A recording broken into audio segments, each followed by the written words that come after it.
We've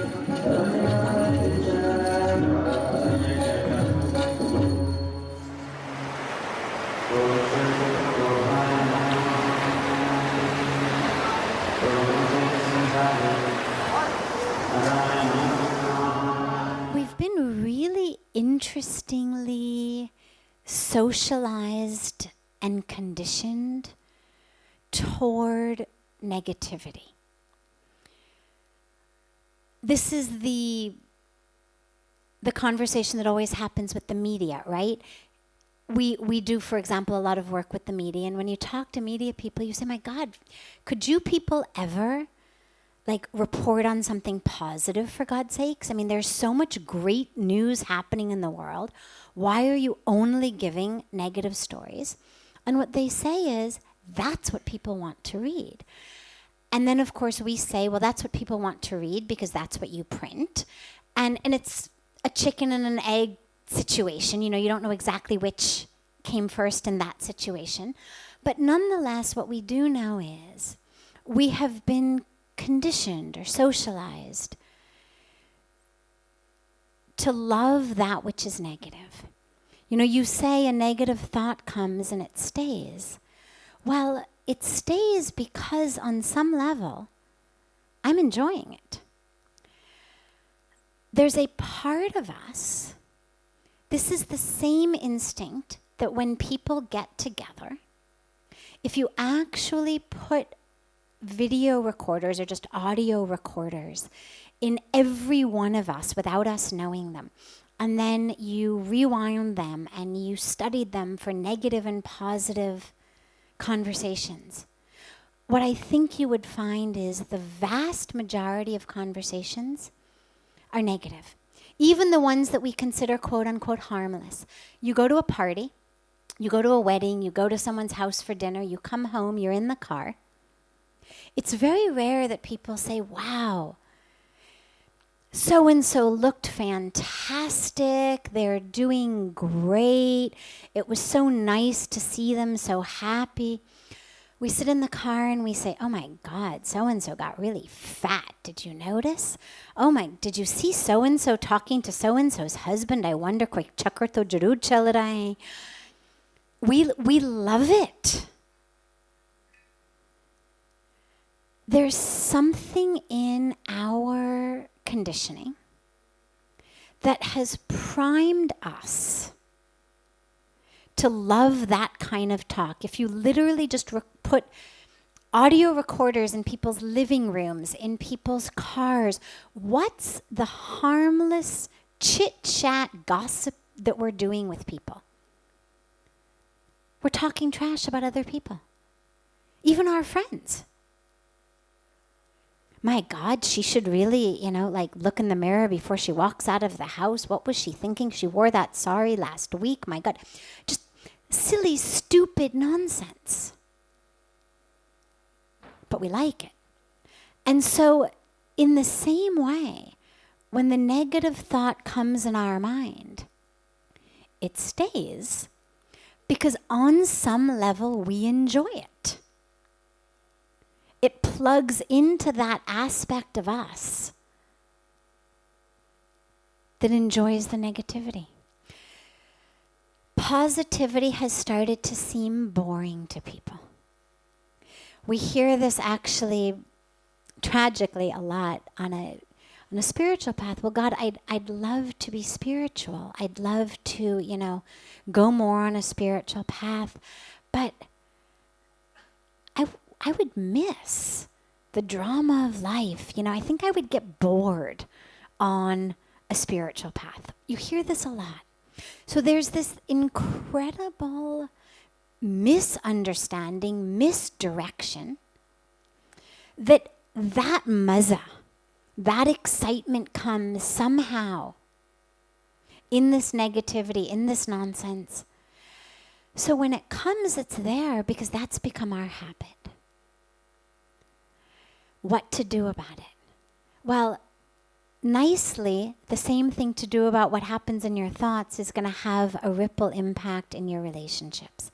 And, so many people come in and they talk about their children. We want to give our children sanskaras. I want our children to be on the right path. I want our children to be spiritual and not material. What do? How do we get them back on track?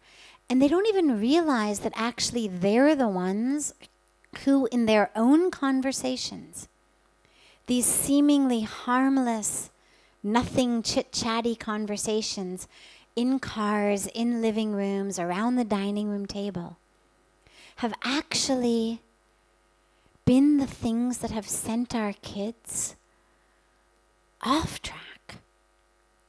You know, the phone rings, you're running late, you're supposed to meet people. It shows you on the phone, it's the people you're supposed to meet.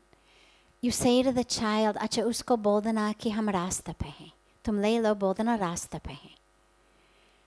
We're on the way. Tell them we're on the way. Now, your child knows that you're soaking wet in a towel. You've just walked out of the shower. You're clearly not on the way. Nonetheless, they're obedient. They do what you say.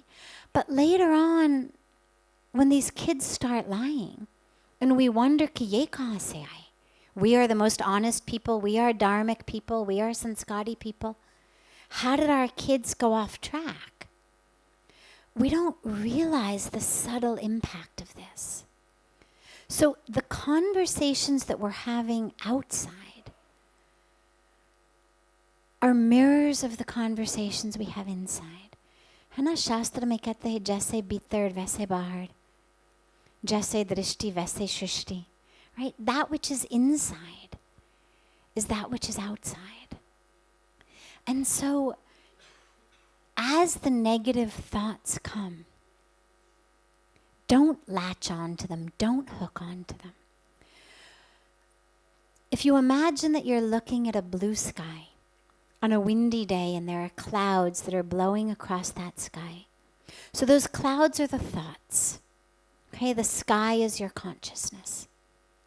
Now, when a cloud comes across the sky, you have two options. One option is you hook your attention into that cloud and you follow it all the way across the sky and you keep following that cloud wherever it goes. The other option is you focus on the blue sky between the clouds. And this is as we meditate. But it's not just as I close my eyes and sit in meditation in my mandir. It's as I bring meditation into my life. When thoughts come, I have a choice. Do I hook into them and follow them? Or do I focus on that space between the thoughts? So for example, I'm stuck in traffic, supposed to be somewhere. Negative thought comes. Hell with this, I hate this, whatever it may be. Some negative thought comes in that moment. Now I have a choice. What most of us do is we hook into it. Thought was, I hate this traffic, hell with this traffic. I hook into it and suddenly it becomes, this always happens. It's my stupid wife or my stupid kids or my stupid mother or my stupid employee or somebody who made me late. They always make me late. I've told them 1,000 times to be ready on time. They're never ready on time. I cannot believe it. Why doesn't anybody listen to me? What kind of respect? Why do I have no respect ever? My God, I've worked 50 years to hold this family together. Nobody can even be ready on time. So, you see where I've gotten? Where I started and where I ended up? And you could keep going. I remember, last week also she made me late. Last week we missed the flight. My God, all that money, I had to get new tickets. They're totally ungrateful. They don't realize, मैं सुबह से उठ के दफ्तर पे जाता हूँ to work for them. So a little bit of traffic, a little bit of frustration, one negative thought, and suddenly here I am at war with my family. By the time I get to the next red light, I'm ready to disown them all.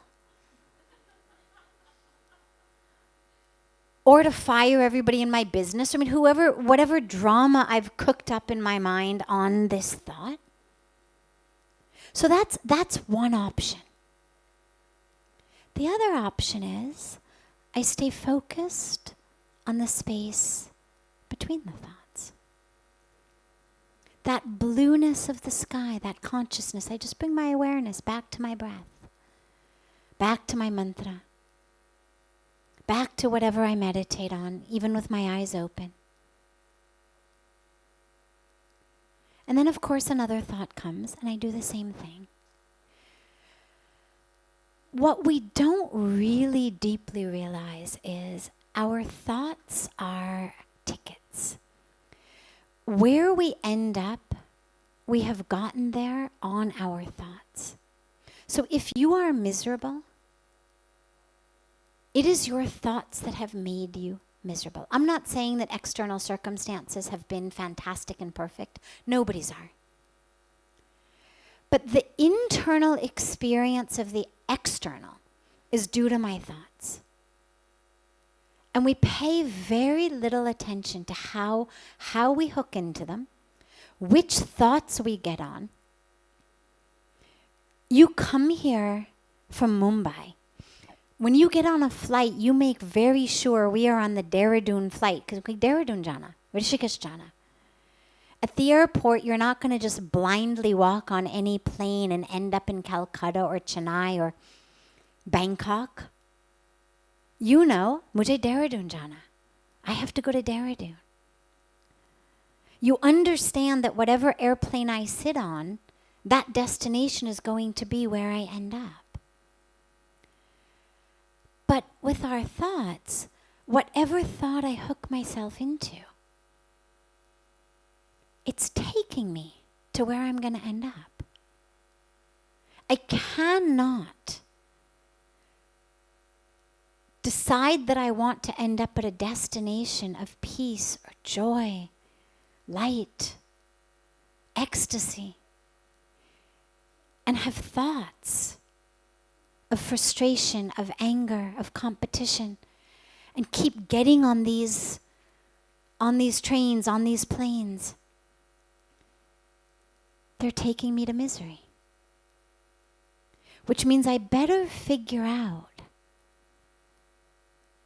how to get on the thoughts that are taking me where I want to go. And it's not about pushing them away.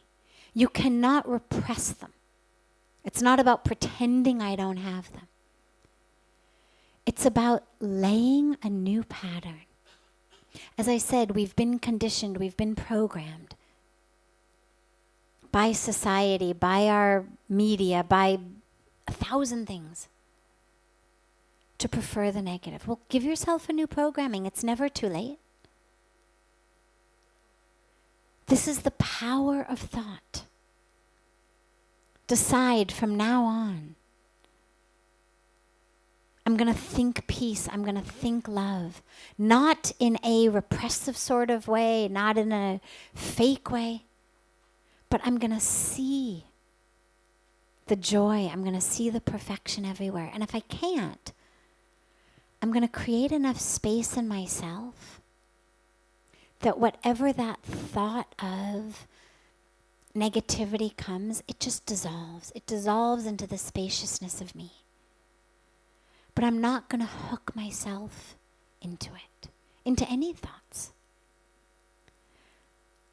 I'm going to keep hooking myself back into the space between them. Because ultimately that's the goal. It's not about good thought or bad thought. It's about the space between the thoughts. That's where we want to go. So just as you do when you meditate, you keep bringing yourself back, in the same way in life also. Thought comes, okay, just bring yourself back. Back to the mantra, back to the breath, back to the center. And eventually that'll lay a new sanskara, a new habit. You know, nothing will stick. But it takes practice.